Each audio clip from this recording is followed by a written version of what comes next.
Pro रूडी मार्का channel presents Braveheart. Braveheart Hollywood की उन चुनिंदा मूवीज़ में है जिनको आप अलग से सजा के रखना चाहते हैं, जिनको आप चाहते हैं कि कोई छेड़ ना सके, जैसी है वैसी ही रहे। कुछ ऐसी ऐतिहासिक मूवी में भी ब्रेव हार्ट का नाम आता है।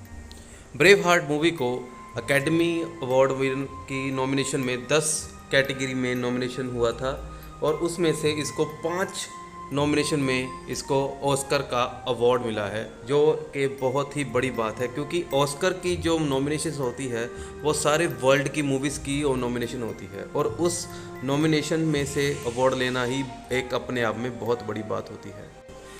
तो ब्रेव हार्ट मूवी स्कॉटलैंड और इंग्लैंड के इतिहास से जुड़ी हुई है।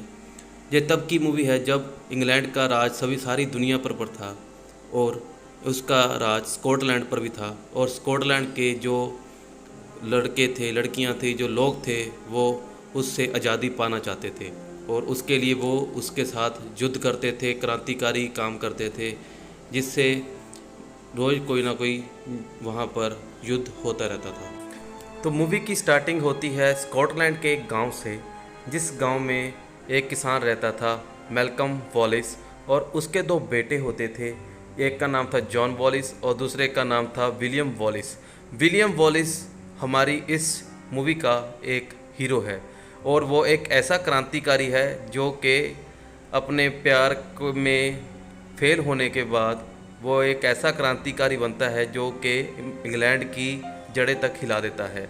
तो जब कहानी शुरू होती है उसमें हमारा जो मैल्कम वॉलिस होता है वो राजा के पास जाने के लिए तैयार हो रहा होता है और क्योंकि उसको और स्कॉटलैंड के दूसरे जिमींदारों को राजा ने अपने पास समझौते करने के लिए बुलाया होता है, लेकिन वो समझौता करने के लिए ही नहीं, उनको वो मारने के लिए बुला रहा होता है।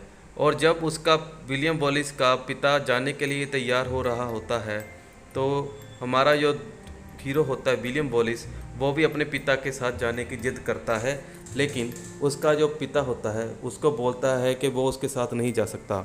लेकिन वो उनके पीछे पीछे भागकर छिपते छिपाते हुए भी वहाँ पर पहुँच जाता है और जाकर क्या देखता है कि जो उनसे पहले वहाँ पर पहुँचे हुए थे जिमींदार, उनको हमारे जो इंग्लैंड का राजा होता है वो उनको मार देता है, जिसको देख विलियम वॉलिस भी देख लेता है और उसको देखकर, लाशों को देखकर वो बेहोश हो जाता है।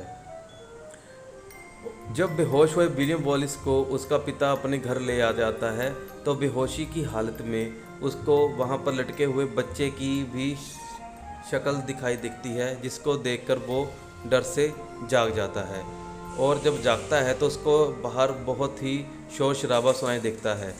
वो जब शोर को देखते हुए वहाँ पर जाता है तो वहाँ पर देखता है कि उसका जो पिता होता है मैल्कम वॉलिस बाकी जिमींदारों के साथ बात कर रहा होता है कि राजा ने उनके साथ गद्दारी की है, उनको धोखे से मारा है, तो उससे हमारा बदला लेना चाहिए।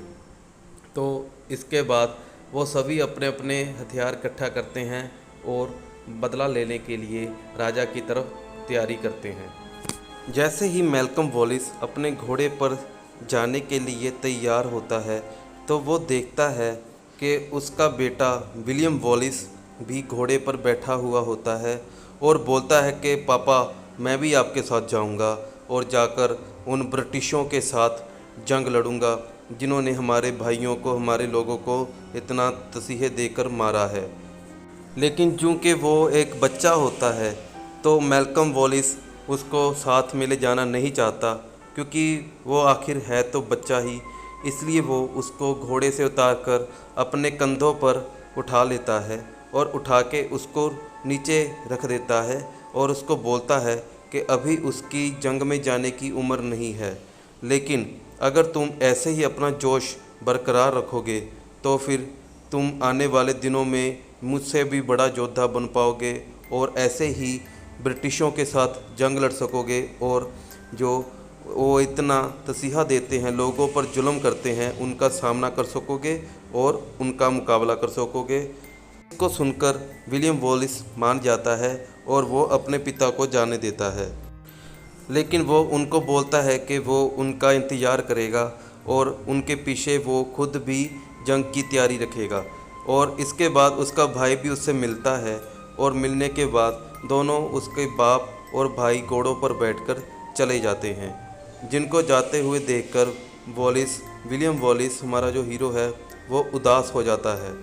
और इसके बाद मूवी में कुछ सैनिकों को घोड़ों पर जाते हुए दिखाया जाता है। ये जो सैनिक होते हैं ये वही इंग्लैंड के ही सैनिक होते हैं और जिनको छिप कर हमारा विलियम वॉलिस देखता है और उनकी जासूसी करने लगता है।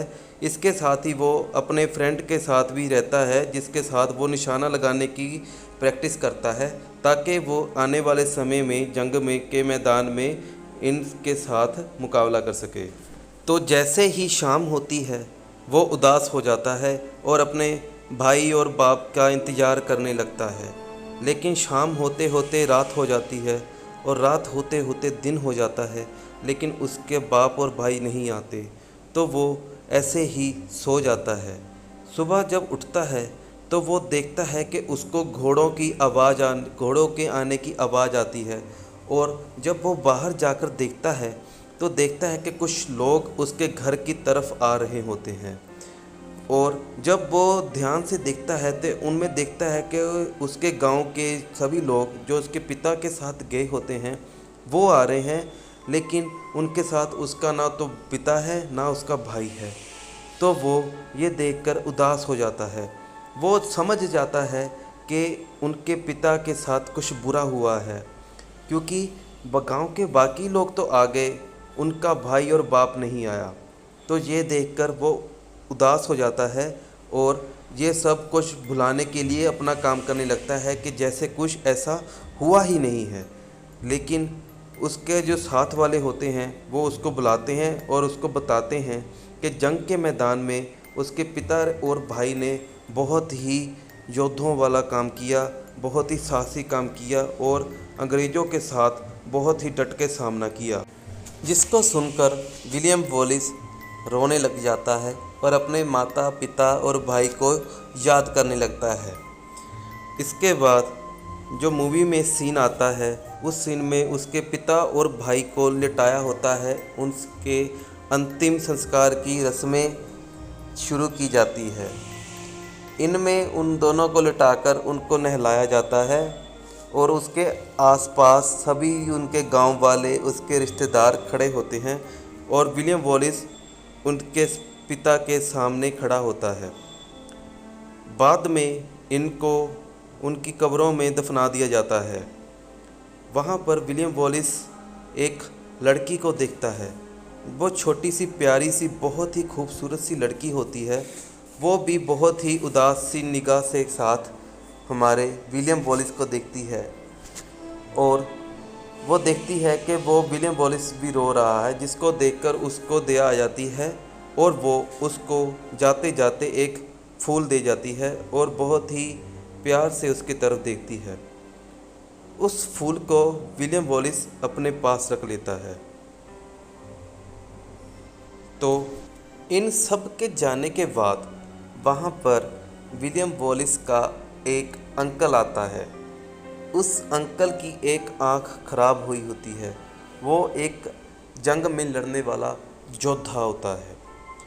वो विलियम वॉलिस के पास आता है और बोलता है कि उसको पता चला है कि उसके भाई का युद्ध में शहीद हो गया है, तो अब उसका कोई नहीं, तो उसके लिए वो आया है। अब वो उसी के साथ रहेगा, उसका अंकल ही उसकी देखभाल भी करेगा। लेकिन वो मना कर देता है। तो जब वो विलियम वॉलिस रात को सोया होता है तो उसके सपने में उसका पिता आता है और उसको बोलता है कि तुम तुम्हारे अंकल के साथ जाओ, क्योंकि आने वाले दिनों में तुम्हारा अंकल तुम्हें जो सिखाएगा वही तुम्हारे काम आएगा। नींद में से जागने के बाद उसको कुछ लोगों की आवाज़ सुनाई दे देती है। वो आवाज़ सुनकर बाहर जाता है तो देखता है बाहर शहनाई सी बज रही है और मातम की धुन बजाई जा रही है। वो मातम की धुन नहीं होती, वो एक तरह की श्रद्धांजलि की धुन है जो स्कॉटलैंड में शहीदों को दी जाती है। ये शहीदों के सम्मान में बजाई जाती है जब भी कोई शहीद होता है। तो जब विलियम वॉलिस बाहर आता है और अपने पिता की शहीदी के लिए बाहर खड़े लोगों के पास जाता है, तो उसका अंकल भी उसके साथ आ जाता है और उसको आकर बोलता है कि जैसे तुम्हारे पिता, तुम्हारे भाई ने युद्ध के मैदान में शहीदी प्राप्त की, तो क्या तुम भी अपने पिता का बदला अंग्रेज़ों से लेना चाहते हो? क्या तुम अपने भाई का बदला अंग्रेज़ों से लेना चाहते हो? क्या तुम स्कॉटलैंड के सभी उन बदजुल्मों का हिसाब अंग्रेज़ों से लेना चाहते हो? तो वो बोलता है हाँ। तो उसका अंकल बोलता है कि इसके लिए तुम्हें मेरे साथ जाना पड़ेगा और सभी वो चीज़ें सीखनी पड़ेगी, कैसे अंग्रेज़ों के साथ बदला लिया जाता है। तुम मेरे साथ आओगे तो मैं तुम्हें दुनिया भी घुमाऊंगा और सब कुछ सिखाऊंगा। इसके बाद विलियम वॉलिस मान जाता है और अपना गांव, अपने लोग सब कुछ छोड़कर वहां से चला जाता है। इसके बाद जो शॉट आता है वो काफ़ी सालों बाद की स्टोरी दिखाई गई है, जिसमें एक इंग्लैंड का राजा दिखाया जाता है और उस राजा का एक लड़की के साथ शादी का समागम हो रहा होता है। लेकिन इनको देखकर ऐसा लगता है कि जैसे वो राजा खुश नहीं है और ना ही लड़की खुश है। ऐसा लग रहा है जैसे दोनों किसी के दबाव में ये काम कर रहे हैं। ये राजा और कोई नहीं, वही इंग्लैंड का एक वही तानाशाह राजा होता है जो लोगों पर, स्कॉटलैंड के लोगों पर जुल्म कर रहा होता है। उस राजा का जो बेटा होता है, उसकी जो शादी हो रही होती है, वो अपने पिता के डर से देख रहा होता है और उसी राजे के बेटे का एक लड़के के साथ संबंध होते हैं। तो ये बात राजा को भी पता होती है और वो उस लड़के को बहुत ही गुस्से की निगाह से देखता है, लेकिन वो अपने वंश बढ़ाने के लिए उसका शादी अब किसी लड़की के साथ कर देता है। शादी के बाद राजा अपने सभी मंत्रियों संतरियों के साथ बैठकर मीटिंग कर रहा होता है। उस मीटिंग में उसका बेटा भी होता है जो कि एक नाकारा लड़का साबित हो रहा होता है। उसमें उसकी बहू भी होती है और वो भी उस मीटिंग में सब कुछ सुन रही होती है। तो इसमें राजा जो होता है वो बोल रहा होता है कि कुछ सालों से उसको स्कॉटलैंड के लोगों से ज़्यादा पैसा नहीं मिल रहा, उनको ज़्यादा खर्चा हो रहा है, पैसा कम मिल रहा है। तो वो पैसा बढ़ाने के लिए क्या कर सकता है? तो उसके जो सभी मंत्री होते हैं वो भी बोलते हैं कि वहाँ से कमाई उनको कम हो रही है क्योंकि वहाँ के ज़मींदार उनको कर कम दे रहे हैं।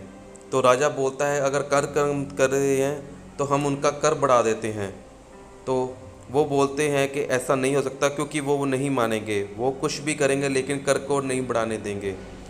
तो राजा बोलता है इसके लिए उसके पास एक इलाज है।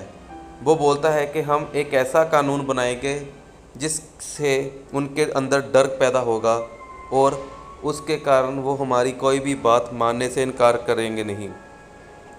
तो वो बोलता है कि हम आज से एक नया कानून लागू करेंगे, जिस कानून में स्कॉटलैंड में किसी भी लड़की की कोई शादी हो रही हो तो उसकी जो सुहाग रात होगी, वो सुहाग रात उसका शौहर नहीं बल्कि उस गांव का जो ज़िम्मेदार होगा, ज़िम्मेदार जो कि इंग्लैंड का ही होगा, उसके साथ वो लड़की सुहागरात मनाएगी। मतलब कि इंग्लैंड का ही कोई मंत्री उस लड़की के साथ सुहागरात मनाएगा, उसके बाद वो अपने पति के साथ सो पाएगी। तो ये कानून लागू करने की बात वो करता है। अगले सीन में स्कॉटलैंड के एडिनबर्ग का सीन दिखाया गया है। वो स्कॉटलैंड का एक ऐसा ज़िम्मेदार होता है जो कि स्कॉटलैंड का बनने वाला राजा होता है और सभी ज़िम्मेदार उसके नीचे होते हैं। वो एक भला मानस होता है और जब वो अपने ज़िम्मेदारों के साथ बात कर रहा होता है तो उसकी निगाह ऊपर जाती है। ऊपर कोई एक परछाई सी होती है जिसको देखकर वो अपने ज़िम्मेदारों के साथ बात कर रहा होता है और बोलता है कि अंग्रेज़ों ने एक नया कानून बनाया है जो कि लोगों के लिए बहुत ही नुकसानदेह है, हम उसको कैसे ख़त्म कर सकते हैं। इसके बाद उसके जो साथ वाले संतरी मंत्री होते हैं वो उसको बोलते हैं हम अंग्रेज़ों के साथ समझौता करके इसको ख़त्म कर सकते हैं। तो ये बातें करते हुए वो अपने महल के अंदर चले जाते हैं। इतने सालों बाद जब विलियम अपने गांव में आता है तो वो एकदम अपने घर को देखता है, जो कि घर बहुत ही खंडर हुआ होता है। घर की हालत बहुत ही ख़राब हो गई होती है, जिसको देखकर वो उदास हो जाता है। लेकिन जब वो गया था वो बच्चा होता है, लेकिन अब वो एकदम जवान लड़का हो गया है और उसमें एक नई ताकत होती है। तो वो अपने घर को वहाँ पर बनाने के लिए सोचता है और बोलता है कि अब वो यहीं रहेगा, कहीं नहीं जाएगा, जहाँ पर अपना घर बनाएगा, अपने बच्चे पैदा करेगा और खेती बाड़ी करेगा।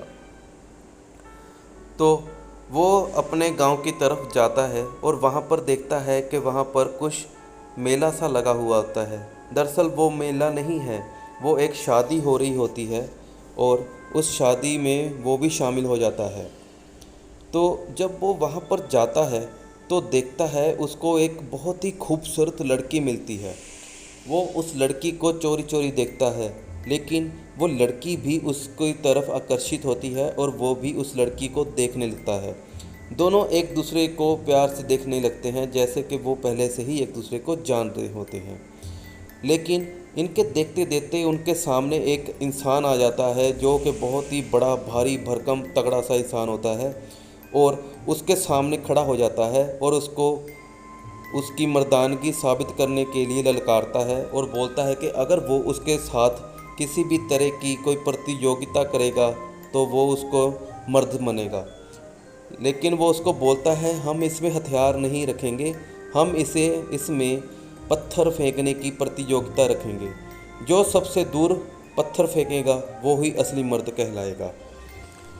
और वो पत्थर वो विलियम को पकड़ा देता है, जिसको पकड़ के वो नीचे गिर जाता है, क्योंकि वो बहुत ही भारी भरकम पत्थर होता है।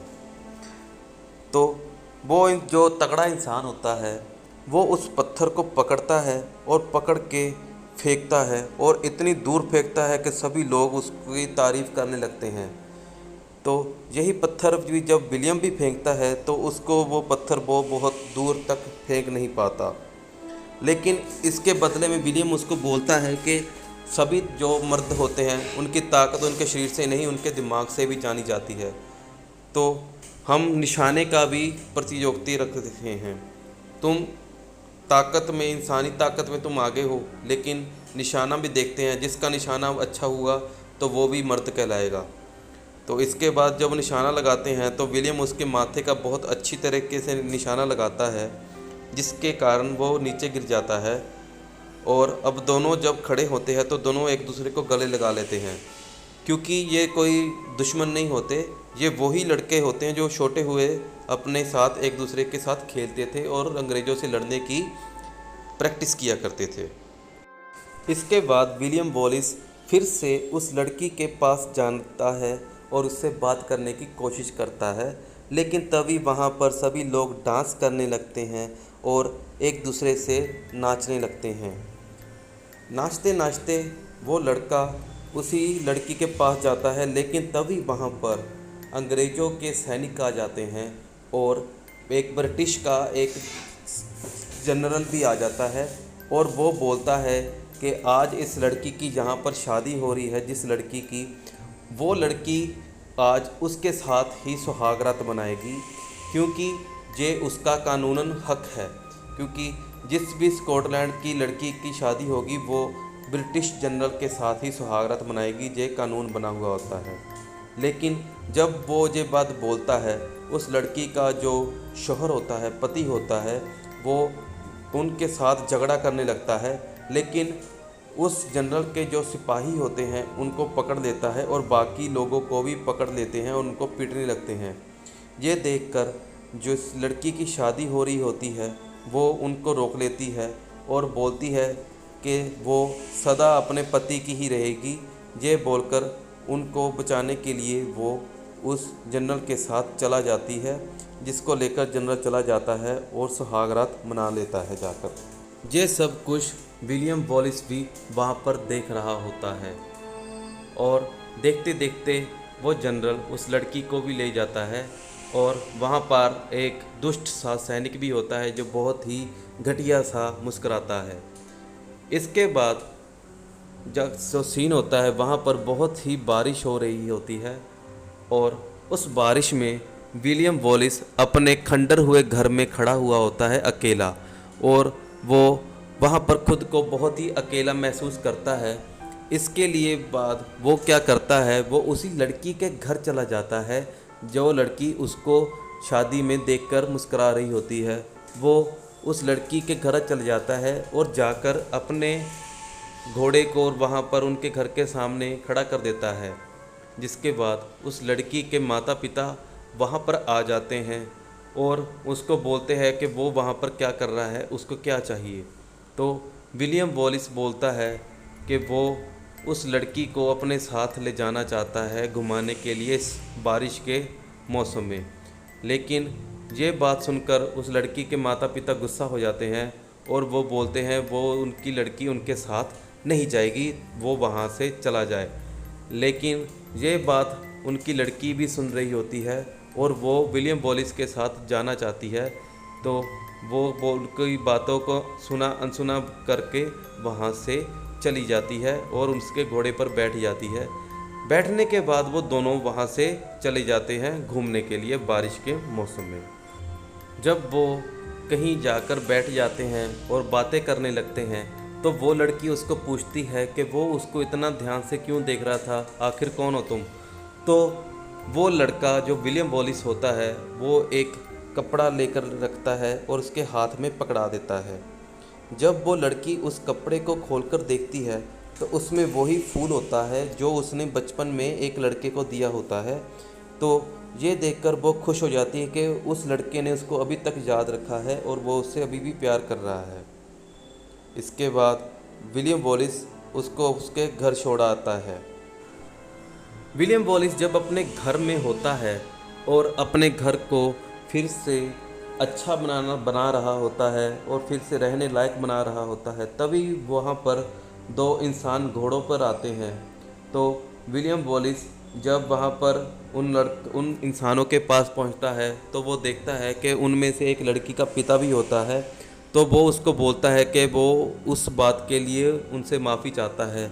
तो उसका बाप बोलता है कि वो उस बात के लिए नहीं आया है, वो इसलिए आया है क्योंकि आज सभी स्कॉटलैंड के सभी जो मर्द हैं उनकी मीटिंग हो रही है कि वो ब्रिटिशों के साथ कैसे जंग लड़े, कैसे उनसे साथ समझौते के लिए जाएं, क्योंकि वो उनसे आज़ादी चाहते हैं और वो तरह तरह के नए नए कानून बना रहे होते हैं, जैसे लड़कियों की सुहागरात मनाने के जैसे।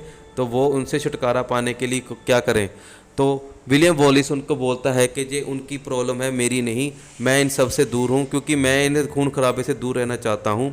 मैं यहाँ पर रहने आया हूँ अपना घर बसाने के लिए।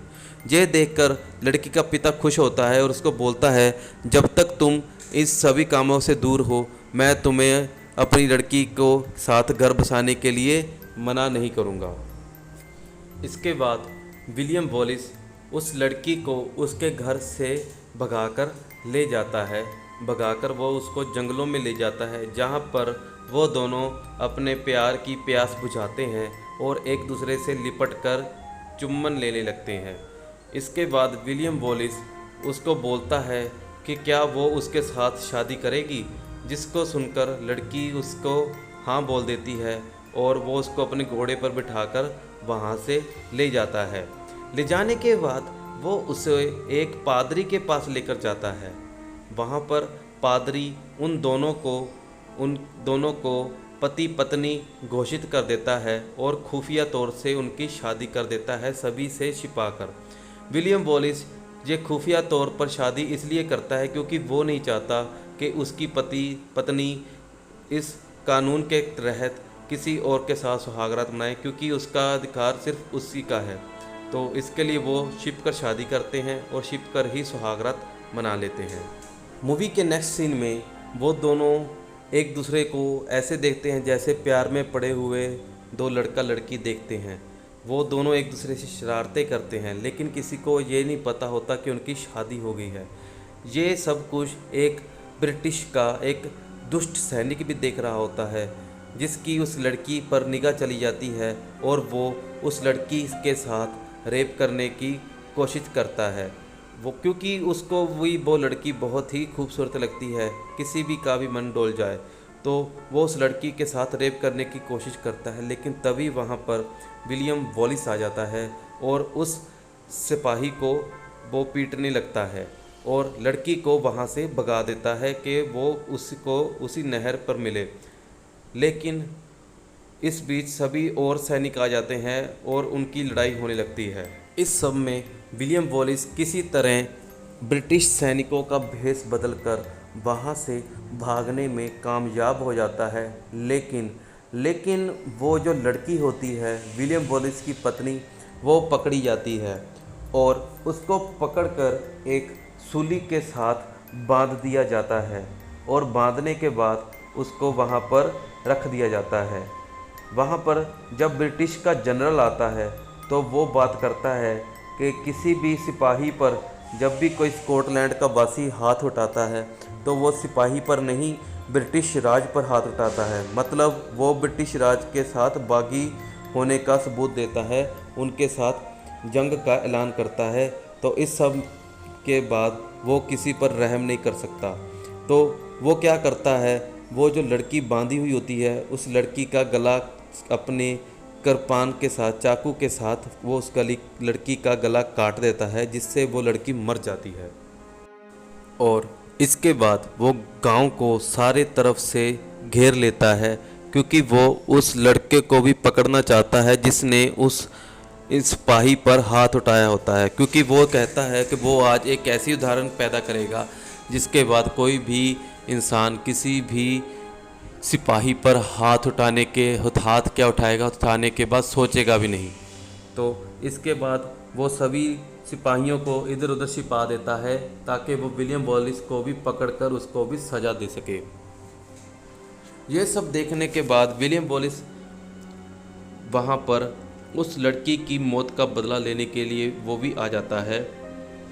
तो आकर वो अपने घोड़े पर आता है तो देखता है कि सभी सिपाही भी उसकी ओर आ रहे हैं, जिसके बाद विलियम वॉलिस उन सिपाही पर हमला कर देता है। विलियम वॉलिस के हमला करने के बाद गांव के जो दूसरे मर्द होते हैं वो भी उन अंग्रेज़ सिपाहियों पर हमला कर देते हैं, क्योंकि उनमें भी एक जोश आ जाता है, क्योंकि वो भी उनसे बहुत तंग परेशान हुए होते हैं। तो वो भी उनको मारने लगते हैं। एक एक करके सभी स्कॉटलैंड के जो वासी होते हैं वो सभी उसके साथ मिलकर उस जनरल को मारने लगते हैं, उसके सिपाहियों को मार देते हैं। और इस बीच में विलियम वॉलिस का जो अंकल होता है वो भी जख्मी हो जाता है। लेकिन इतना करने के बाद वो उस जनरल को पकड़ ही लेते हैं।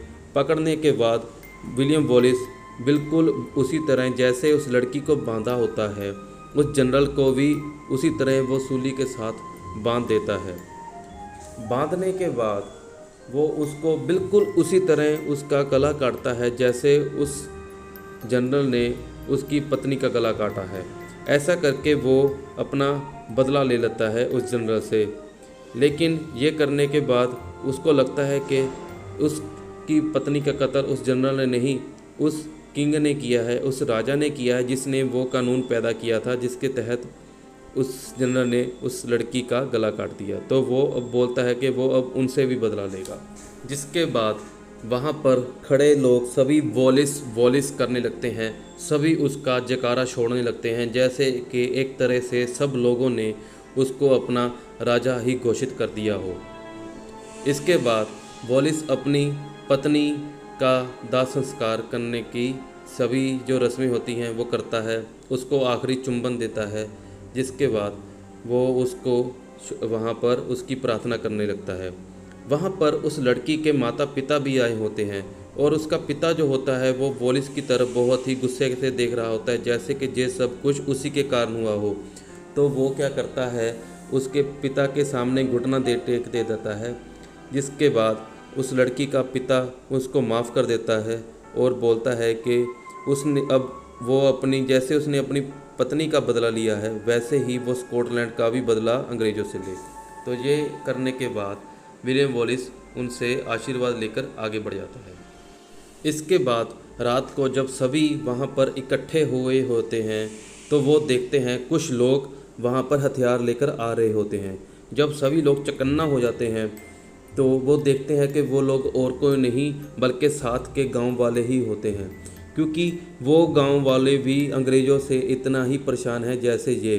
तो वो बोलते हैं कि जैसे उन्होंने आज अंग्रेज़ों के साथ टक्कर ली है तो आगे की जंग के मैदान में वो भी उनके साथ देना चाहते हैं और अंग्रेज़ों के साथ वैसा ही बदला लेना चाहते हैं जैसा उन्होंने लिया। तो ऐसा करने के बाद विलियम वॉलिस की वो यात्रा शुरू हो जाती है जिसके लिए ये मूवी बनी है। तो जैसे जैसे विलियम वॉलिस के चर्चे आगे बढ़ते हैं उसके साथ और लोग भी जुड़ते जाते हैं। जैसे जैसे स्टोरी आगे बढ़ती है विलियम वॉलिस के साथ एक ऐसी अच्छी खासी फौज पैदा हो जाती है को जो कि अंग्रेज़ों का सामना करना चाहती है, उनसे बदला लेना चाहती है। इसके बाद वो अंग्रेज़ों के एक और किले की ओर हमला कर देते हैं। उस किले में वही जनरल होता है जो कि विलियम वॉलिस की दोस्त की पत्नी को अपने साथ उठाकर लेकर गया हुआ होता है सुहागरात मनाने के लिए। तो जब वो उसको पकड़ लेता है तो उस जनरल को उस लड़के के हवाले कर देता है ताकि वो अपना बदला उससे ले सके। तो इसके बाद वो लड़का उस जनरल को अपने घुटनों पर लेटाता है और उसका गला रेत देता है और बोलता है कि तुमने मेरी बीवी के साथ जो किया ये उसका ही सिला है। लेकिन जनरल उसको बोलता है कि ये तो उसका हक था। तो उसको बोलता है कि आज मेरी कृपान के साथ तलवार के साथ मरना भी तुम्हारा ही हक है। इसके बाद वो उसका गला काट देता है और वो वहीं पर मर जाता है। मूवी के नेक्स्ट सीन में इंग्लैंड का शाही महल दिखाया जाता है जहाँ पर राजा का जनानी जैसा बेटा होता है और अपने घटिया से तीरंदाजी के निशाने लोगों को दिखाता है और उनसे नकली वाहवाही लेता है। ये सब देखने के बाद वहाँ पर राजा भी आ जाता है और आकर अपने बेटे से पूछता है कि जब क्या वो उसको पता है कि स्कॉटलैंड में कोई विलियम वॉलिस नाम का क्रांतिकारी उठा है और हमसे टक्कर ले रहा है। इसके बाद लड़का उससे बोलता है कि हाँ उसको पता है और उसको पता है कि क्या करना है। लेकिन ये सुनते ही उसका पिता उस पर हाथ उठा देता है और वहाँ पर गिर जाता है, जिससे कि लड़का उससे डर जाता है और रोने लग पड़ता है। जिसके बाद राजा उसको बोलता है कि तुम मेरे बेटे हो, तुमने ही मेरा वंश आगे बढ़ाना है। मैं मानता हूँ कि तुम में एक मर्द जैसी काबिलियत नहीं है, लेकिन तुम किसी एक दिन के लिए तो राजा की तरह बन सकते हो, क्योंकि मैं जो कुछ कर रहा हूँ वो सिर्फ तुम्हारे लिए ही कर रहा हूँ। ये सब कुछ रानी भी देख रही होती है और अपनी जो उसके साथ उसकी सेवा करने के लिए लड़की रखी होती है उसको बोलती है कि उसका पति उसके साथ वो सब कुछ नहीं कर सकता जो एक इंसान किसी औरत के साथ करता है। तो वो बहुत उदास होती है और पूछती है ये विलियम वॉलिस कौन है। तो उसकी जो नौकरानी होती है उसको बोलती है कि विलियम वॉलिस वो इंसान है जिसने अपनी पत्नी के हत्या का बदला लेने के लिए ही इतने बड़े ब्रिटिश राज के साथ पंगा ले लिया है और वो इसको इतना प्यार करता है तो इसलिए वो कुछ भी कर सकता है। यह सुनकर जो रानी होती है वो बहुत ही हैरान हो जाती है कि आखिर कोई इंसान इतना प्यार किसी को कैसे कर सकता है, क्योंकि उसका पति उसको इतना प्यार नहीं कर रहा। इसके बाद राजा अपनी सेना को स्कॉटलैंड में भेज देता है और उसको बोलता है कि विलियम वॉलिस उसको जहाँ भी मिले वो उसको वही जगह पर मार दे, जिसके लिए ये जो सेना होती है वो उनके सैनिकों में भी मिल जाती है और उसको मारने के लिए हर कोशिश करती है। नेक्स्ट सीन में जो स्कॉटलैंड का राजा होता है रॉबर्ट, वो अपने पिता के साथ बात कर रहा होता है कि एक स्कॉटलैंड में एक आम इंसान जो विलियम वॉलिस एक किसान है, वो कैसे एक किसान होने के बावजूद इतना बड़ा क्रांतिकारी बन रहा है कि सभी लोग उसकी बात मान रहे हैं। वो सभी लोगों का हीरो बन चुका है। सभी लोगों को उसमें एक आशा दिखाई देती है। आखिर एक आम इंसान ऐसा कैसे कर पा रहा है जबकि वो राजा होने के बावजूद भी नहीं कर पा रहा। तो इसके बाद उसका पिता जो होता है उसको बताता है कि वो एक राजा है, उसको ऐसी बातें नहीं सोचनी चाहिए, तुम्हारा काम राज करना है, शहीदी देना आम लोगों का बात होती है। और उसको बोलता है कि तुम राजा की तरह सोचो, तुम अपनी तरफ से विलियम वॉलिस का साथ दो ताकि लोग तुमसे जुड़े रहें, तुम्हारा प्यार लोगों तक पहुंच सके और लोगों का विश्वास तुम जीत सको और वो तुम्हें अपना राजा मान सके। इधर मैं अंग्रेज़ों का साथ दूंगा ताकि हमें अंग्रेज़ों की भी ताकत मिलती रहे और उनका हाथ हमारे सिर पर रहे ताकि वो हमें कुछ ना कह पाएँ। इस तरह वो उसको राजनीति करने के लिए उकसाता है और उसका बेटा मान भी जाता है, लेकिन वो अंदर से ऐसा करना नहीं चाहता। इधर विलियम वॉलिस अपने साथियों के साथ और अपने दूसरे सभी सैनिकों के साथ जो उनका साथ इस क्रांतिकारी लहर में दे रहे हैं, उनके साथ वो अंग्रेज़ों के साथ जंग लड़ता रहता है, आगे बढ़ता रहता है और अंग्रेज़ों में उसकी अच्छी खासी दहशत भी पैदा हो जाती है। लेकिन इस सबसे दूर अंग्रेज का जो राजा का जो बेटा होता है उसको इस सभी से कोई मतलब नहीं होता। वो सभी एक जनानियों की तरह अपने कपड़े देखता रहता है और अपना जो उसका आशिक होता है उसको भी खूब ऐश करवाता है। लेकिन इस बीच जो उसकी पत्नी होती है, जो आने वाले समय में मलिका बनने वाली होती है, वो विलियम वॉलिस के प्रति बहुत ही उत्सुक रहती है, उसके बारे में वो जानना चाहती रहती है। इसके लिए वो अपनी नौकरानी से भी उसके बारे में बात करती रहती है और उसको बोलती है कि वो विलियम वॉलिस के बारे में और उसको बताए और उसके प्यार के बारे में बताए। जैसे जैसे विलियम वॉलिस आगे बढ़ता है उसके साथ और लोग भी जुड़ते जाते हैं और एक एक करके सभी उसके साथ उसका साथ देना चाहते हैं।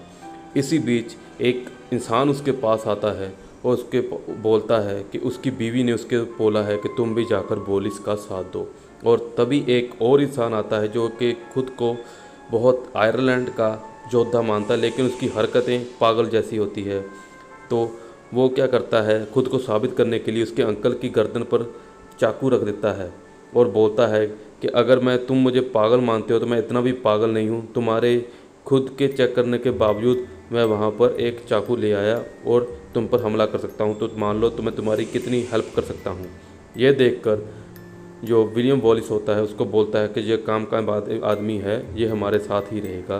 तो ऐसा करने के बाद वो दोनों को अपने साथ ही रख लेता है। इसके बाद जब विलियम वॉलिस शिकार करने के लिए जाता है तो वहाँ पर उसको एक हिरन दिखाई देती है।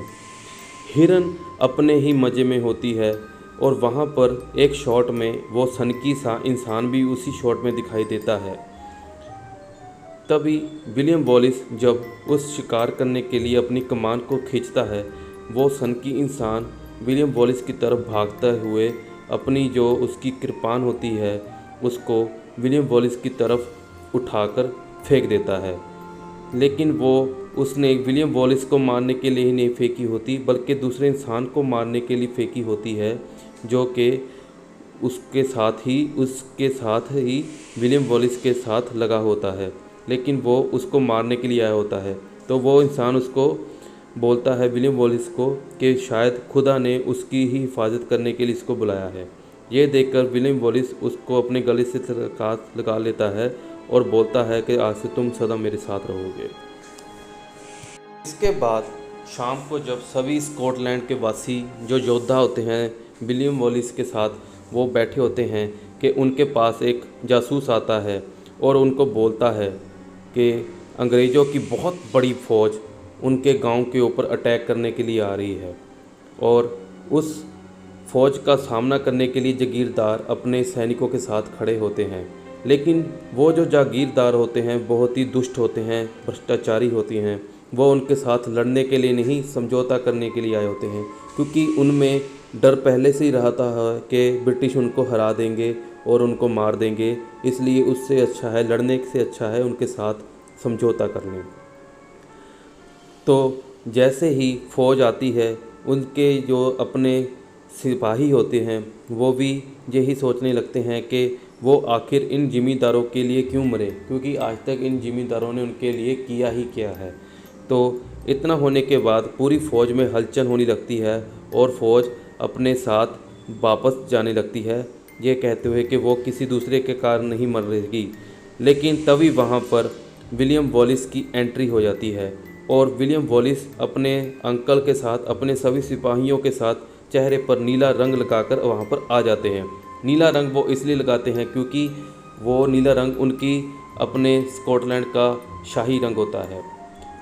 तो जैसे ही विलियम वॉलिस वहाँ पर आता है, सभी लोगों में खुसर फुसर होने लगती है कि ये विलियम वॉलिस है। कुछ लोग बोलते हैं ये विलियम वॉलिस नहीं है, कुछ क्योंकि जैसे जैसे विलियम वॉलिस की बातें लोगों में जाती हैं, विलियम वॉलिस के लेकर लोगों की बातें भी बदल जाती है। कोई बोलता है वो 7 फुट लंबा है, कोई बोलता है वो मुंह से आग निकालता है। तो ऐसी ही बातें वो उसको बोलते हैं कि विलियम वॉलिस नहीं कर सकता। तो इसके बाद क्या होता है, जो जिम्मेदार होते हैं वो वहाँ पर रुक जाते हैं और विलियम वॉलिस के साथ बातें करने लगते हैं। लेकिन विलियम वॉलिस भी उन लोगों को वहाँ पर रुकने के लिए बोलता है कि वो वहाँ से ना भागें, वो वहाँ पर डट के सामना करें। बाद उन सैनिकों में जोश आ जाता है और वो ज़ोर ज़ोर से चिल्लाने लगते हैं ताकि दुश्मन के दिल में उनके लेकर डर पैदा हो जाए। इसके बाद जो दुश्मन का जनरल होता है वो जागीरदारों के पास एक समझौता लेकर आता है, जिसमें वो बोलता है कि वो उनके साथ समझौता कर लें।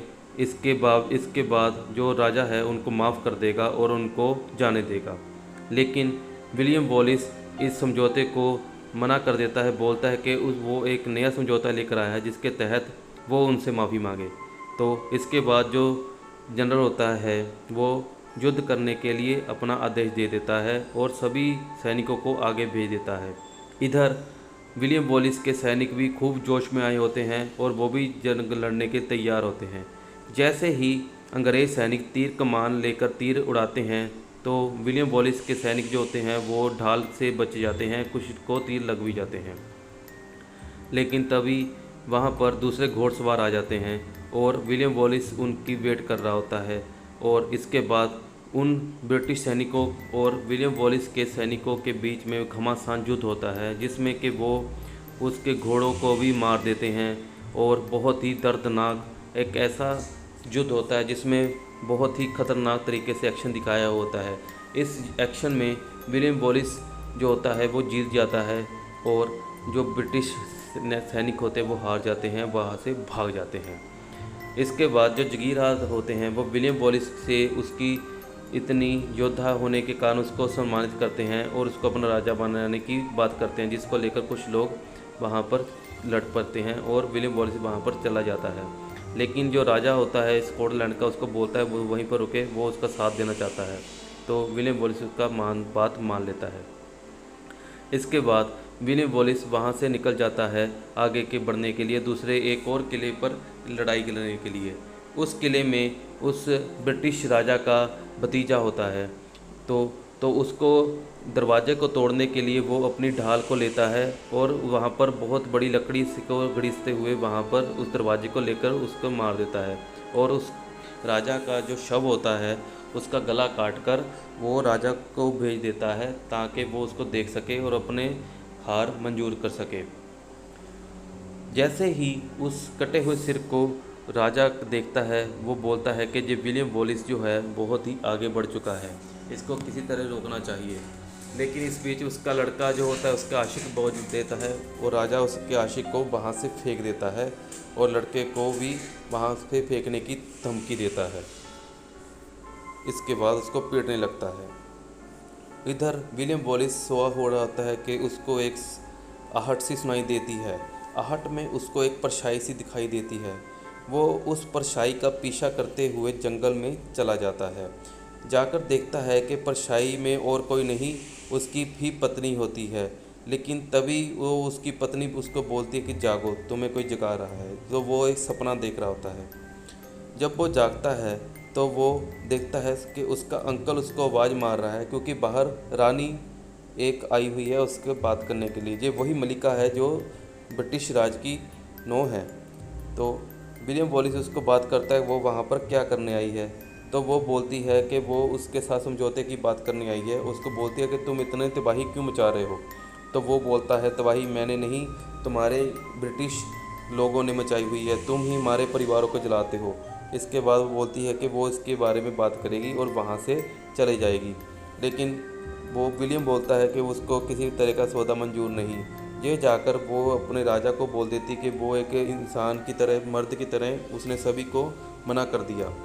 और लेकिन वो उससे इम्प्रेस हुई होती है। इधर राजा बोलता है कि जब तुम उधर गई थी इधर मैंने अपनी फ़ौज भी उसकी तरफ भेज दी है, जिसको सुनकर रानी हैरान हो जाती है और अपनी नौकरानी से संदेश भेजती है कि उसके ऊपर एक सेना की चढ़ाई कर रही है। ये देखकर विलियम वॉलिस का जो दोस्त होता है वो भी उसको बोलता है कि हाँ ठीक है, अगर वैसी बात है तो हम वहाँ से निकल पड़ते हैं। इतनी सुनने के बाद वो वहाँ से निकल जाते हैं। निकलने के बाद वो क्या देखते हैं कि जंगल में चले जाते हैं। जंगल जाकर वो मीटिंग करने लगते हैं बाकी जागीरदारों के साथ, क्योंकि ये जागीरदार डरे हुए होते हैं। तो विलियम वॉलिस उनको खूब अच्छी खासी बातें सुनाता है। बातें सुनाते सुनाते वहाँ पर राजा भी आ जाता है। राजा को बोलता है कि अगर उसमें कोई अच्छी राजे वाली बात है तो हमारा साथ दे इस जंग में। राजा ये बात मान जाता है और बोलता है कि हम ब्रिटिश साथियों के साथ मिलकर साथ जंग लड़ेंगे।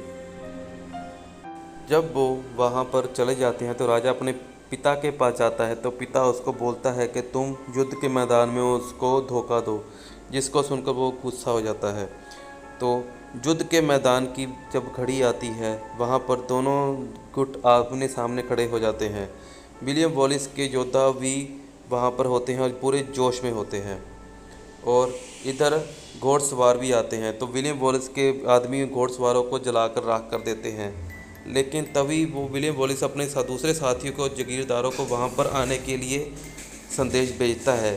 तो वो जो दूसरे जागीरदार होते हैं वो वहाँ से वापस चले जाते हैं और उसका साथ नहीं देते, जिसको देखकर विलियम वॉलिस का हौसला टूट जाता है, क्योंकि वो देखता है कि उन्होंने उनके साथ धोखा किया है।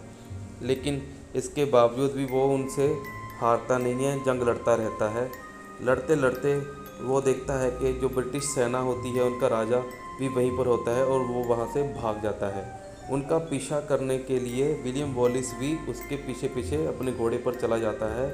इस पीछे उसकी जो अपनी सेना होती है वो उसको ब्रिटिश जो सैनिक होते हैं वो उनको मार देते हैं, उनके ऊपर खूब अत्याचार करते हैं। इस बीच एक तीर विलियम वॉलिस की छाती पर भी लग जाता है, लेकिन इसके बावजूद वो अपने घोड़े पर बैठता है और राजे का पीछा करने लग पड़ता है। पीछा करते करते वो उसके सामने एक इंसान आ जाता है। वो इंसान और कोई नहीं, वही राजा होता है जिसके साथ उसने गठबंधन किया होता है। ये राजा ब्रिटिश अंग्रेज़ों के साथ मिल गया होता है। मिलकर वो विलियम वॉलिस के साथ दगा कर रहा होता है। लेकिन ये देखकर वो विलियम वॉलिस उदास हो जाता है और उसको मारने लगता है, लेकिन मारता नहीं। तभी वहाँ पर कुछ और अंग्रेज़ सैनिक आ जाते हैं। तो जो राजा होता है स्कॉटलैंड का, वो उसको उसके आदमियों के साथ घोड़े पर बिठाकर वहाँ से भगा देता है, ताकि वो अंग्रेज़ सैनिक विलियम वॉलिस को मार ना सकें। और उसका जो साथी होता है वो अपने घोड़े को वहाँ से दौड़ाकर ले जाता है, जाते हुए देखता है। इसके बाद सभी सैनिक एक नदी के किनारे बैठे हुए होते हैं, जहाँ पर उसका अंकल भी बैठा हुआ होता है, जो वो बहुत ही बुरी तरह से जख्मी हुआ होता है। लेकिन वो इस जख्म को सह नहीं पाता और मर जाता है। तभी वहाँ पर स्कॉटलैंड का भी राजा आता है और सभी इतने सारे लाशों को देखकर वो परेशान हो जाता है और अपने पिता के सामने जाकर बोलता है कि उसके कारण ही आज इतने सारे लोगों की लाशों का ढेर लग गया। तो पिता बोलता है कि ये सभी लोग मरने के लिए ही होते हैं, तुम्हें इतनी सोचने की ज़रूरत नहीं है।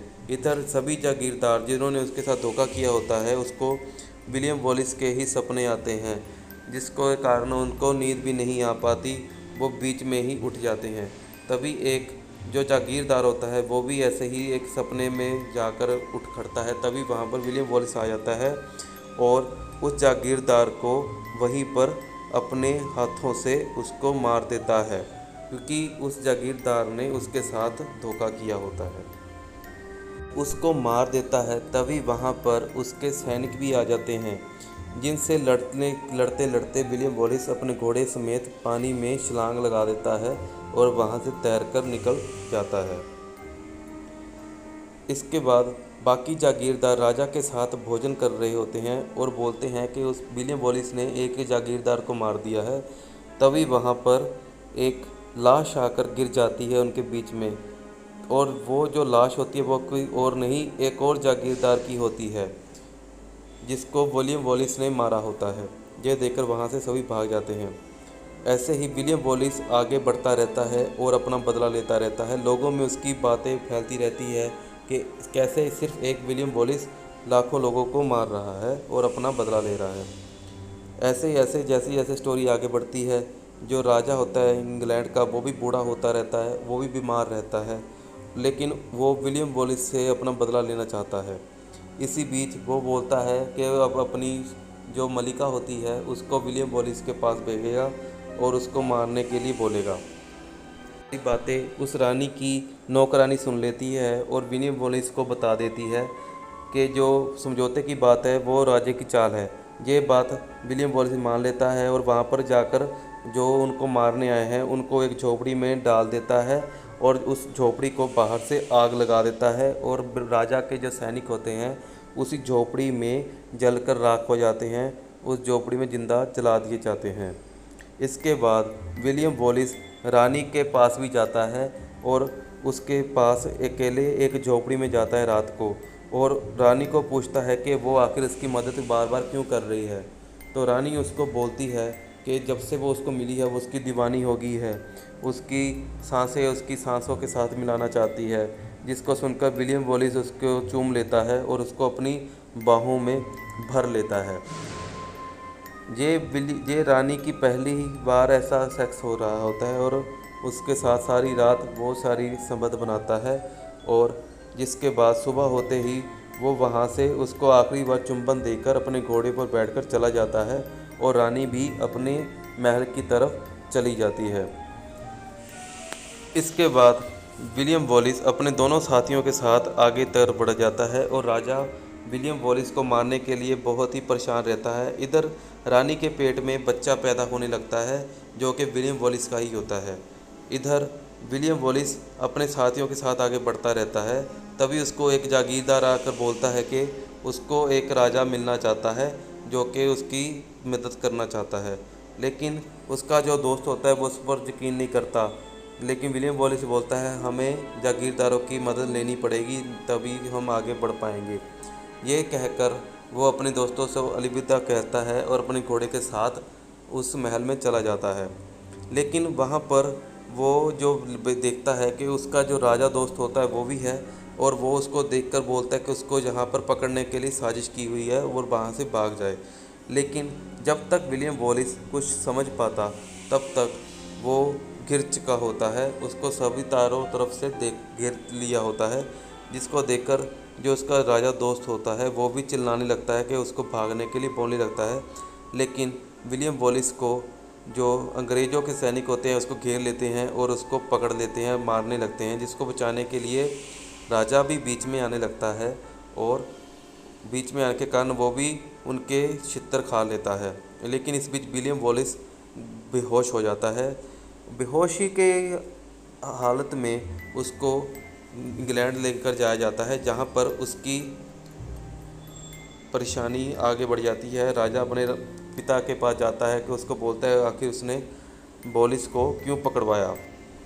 राजा उसका अपने पिता को बोलता है कि आखिर उसने उसके साथ धोखा क्यों किया, उसने वॉलिस को क्यों पकड़वाया और उसका पिता उसका कुछ नहीं बोलता। इधर वॉलिस की कोर्ट में ले जाया जाता है जहाँ पर उसको दोषी करार दिया जाता है और उसको बोला जाता है कि वो अपना दोष कबूल कर ले तो इसके बाद राजा उसको माफ़ कर देगा। लेकिन विलियम बोलता है उसने कोई दोष नहीं किया, उसने वही किया जो सही होता है। इसके बाद जो कोर्ट के जज होते हैं वो उसको बोलते हैं कि वो उसको तड़पाने के लिए सज़ा देंगे और इतनी दर्दनाक सज़ा देंगे कि वो याद रखेगा। इसके बाद वो विलियम वॉलिस को वहाँ से जाने के बोल देते हैं। विलियम वॉलिस को सिपाही वहाँ से पकड़कर ले जाते हैं जेल में। जेल में जाने के बाद वहाँ पर मलिका आ जाती है और उनके जो सामने रक्षक होते हैं सिक्योरिटी गार्ड उनको वहाँ पर जाने के लिए बोलती है। सिक्योरिटी गार्ड दरवाज़ा खोल देता है और मलिका को अंदर जाने देता है। अंदर जाके बाद वो वहाँ पर उस गार्ड को वहाँ से जाने के लिए बोलती है और विलियम वॉलिस को बोलती है कि वो वहाँ पर माफ़ी मांग ले या फिर राजा को राजा मान ले तो इसके कारण राजा उसको दया कर देगा। लेकिन विलियम वॉलिस बोलता है वो ऐसा नहीं कर सकता। इसके बाद रानी उसको बोलती है कि वो कम से कम ये एक दवा पी ले, ये जो दवा होगी वो उसको दर्दनाक मौत देने में जो इतना दर्द होगा, दर्द को सहने की शक्ति देगी। तो विलियम वॉलिस उस दवा को पीने से मना कर देता है, लेकिन रानी उसको अपनी कसम देकर दवा पिला देती है। वो रोने लगती है कि वो कल रहम की भीख मांग ले, लेकिन वो बोलता है कि वो रहम तो नहीं मांगेगा, लेकिन उसके कहने पर वो दवा पी लेगा। ये कहकर रानी उसको वो दवाई पिला देती है और उसको जाते जाते एक और चुंबन देती है। इसके बाद जब उसके रानी के जाते ही विलियम वॉलिस उस दवाई को भी फेंक देता है, क्योंकि वो नहीं चाहता कि वो किसी तरह की नशे की हालत में कल देखे। इसके बाद रानी राजा के पास जाती है और उसके पास जाकर राजा के पास रहम की भीख मांगती है विलियम के लिए। तो जो राजा होता है वो इधर उधर देखने लगता है, जिसको देखकर रानी चिढ़ जाती है, गुस्सा हो जाती है और बोलती है कि तुम जिस विलियम को मारने की बात कर रहे हो उस विलियम का बच्चा मेरे पेट में है। ये सुनकर राजा क्रोधित हो जाता है। इधर विलियम को मारने के लिए जो सूली लटकाई हुई है वहाँ पर रखी हुई होती है और विलियम को सूली के साथ बांधकर वहाँ पर लाया जाता है। वहाँ के जो सभी लोग होते हैं वो विलियम को पसंद नहीं कर रहे होते, उसके ऊपर पत्थर मार रहे होते हैं, गली सड़ी सब्जियां मार रहे होते हैं, जैसे कि वो बहुत बड़ा मुजरिम हो। उनके लिए वो एक दरिंदा होता है, लेकिन वो असल में क्रांतिकारी होता है। जैसे जैसे वो आगे बढ़ता है लोग उसके ऊपर पत्थर मारते हैं, उसको बू करते हैं, बूइंग करते हैं उसको। तभी जो किंग होता है वो उसको बोलता है कि अगर वो उसको मान जाएगा तो उसको जाने देगा, लेकिन विलियम बोलता है वो नहीं मानेगा, तो उसको तसीहे देने की शुरुआत कर देता है। पहले वो उसको फांसी पर लटकाता है, लटकाने के बाद वो उसको अपने नेत तसीहों की बात करता है, जिसको राजा भी सुन रहा होता है।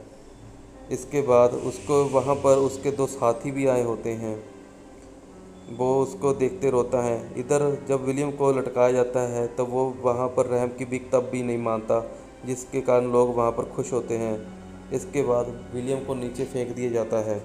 फेंकने के बाद जो जनरल होता है उसको बोलता है अब भी रहम मांग ले, तो विलियम बोलता है नहीं। इसके बाद विलियम को वो पैरों से बांध देते हैं और हाथों को भी बांध देते हैं और घोड़ों के साथ रस्सी बांध देते हैं और बोलते हैं कि खींचने के लिए। जिसके बाद विलियम को खींचने लग देते हैं। दोनों तरफ से खींचने के कारण उसका शरीर फटने लगता है, वो दर्द से चिल्लाने लगता है, लेकिन वो फिर भी रहम की भीख नहीं मांगता, जिसके कारण जनरल बहुत हैरान हो जाता है और वो उसको फिर से नीचे रख देता है नेत तसीहे देने के लिए। फिर क्या करते हैं, वो विलियम वॉलिस को वहाँ से नीचे रखने के बाद सूली पर लिटा देते हैं और एक कुंडी सी, तीखी कुंडी सी होती है, उसके साथ उसका पेट चीर देते हैं। पेट चीरने के बाद विलियम वॉलिस को बोलता है कि अगर तुम अब रहम मानना से रहम लेना चाहते हो, रहम अभी भी ले सकते हो। लेकिन जो विलियम वॉलिस होता है वो तब भी रहम नहीं मांगता। ये देखकर वहाँ पर जो लोग होते हैं वो विलियम के लिए रहम मांगने लगते, क्योंकि अब उनके दिल में भी उसके लिए दया आने लगती है। लेकिन विलियम वॉलिस तब एक बच्चे की तरफ देखता है और रहम की जगह आज़ादी की बहुत ऊंचा बोलता है, आज़ादी। ये देखकर सभी लोग वहाँ पर रोने लगते हैं और जो जज होता है वो भी उधर उसको मारने की भी बात करता है। इधर विलियम वॉलिस आखिरी समय में अपने सभी साथियों को देखता है और अपनी एक लड़की को भी वहाँ पर देखता है। लड़की कोई और नहीं, उसी की बीवी होती है। तभी इधर बैक सीन में राजा भी बैठा होता है, विलियम वॉलिस की याद में उसके लिए प्रार्थना कर रहा होता है। तभी जो दंडा होता है वो कुल्हाड़ी के साथ विलियम वॉलिस के ऊपर वार कर देता है और उसकी गर्दन को काट देता है और उसके हाथ में से वो उसकी पत्नी का कपड़ा निकल जाता है और वो ख़त्म हो जाता है, शहीदी प्राप्त कर लेता है। इधर इसके कुछ टाइम बाद एक बैकग्राउंड स्कोर चल रहा होता है, जहाँ पर वही राजा विलियम विल्सन के दोस्तों के साथ अंग्रेज़ों का सामना करने के लिए खड़ा होता है और वो वहाँ पर अंग्रेज़ों का सामना करने के लिए आगे आ जाता है और विलियम के जो दोस्त होते हैं उनको बोलता है कि जैसा उन्होंने उसके साथ दिया है, क्या वो वैसे ही उसका भी साथ देंगे ये लड़ने के लिए। तो ये सुनकर वो सभी चुप हो जाते हैं और जोश में आ जाते हैं और सभी अपनी अपनी कृपानें लहराकर उसका साथ देने के लिए आगे बढ़ जाते हैं। जिसके बाद जो उसका दोस्त होता है वो भी हवा में कृपान लहराता है और हवा में उछाल देता है तलवार को, जो तलवार सीधी जाकर मैदान में घुस जाती है। इसके बाद राजा अपने सैनिकों के साथ आगे बढ़ने के लिए इशारा करता है और सभी जो सैनिक होते हैं स्कॉटलैंड के वो अंग्रेज़ों के साथ लड़ने के लिए भागते रहे। इसके बाद अंग्रेज़ों के साथ स्कॉटलैंड की एक ऐसी लड़ाई होती है जिसमें अंग्रेज़ हार जाते हैं और स्कॉटलैंड को सदा के लिए आज़ाद कर देते हैं। और इसी के साथ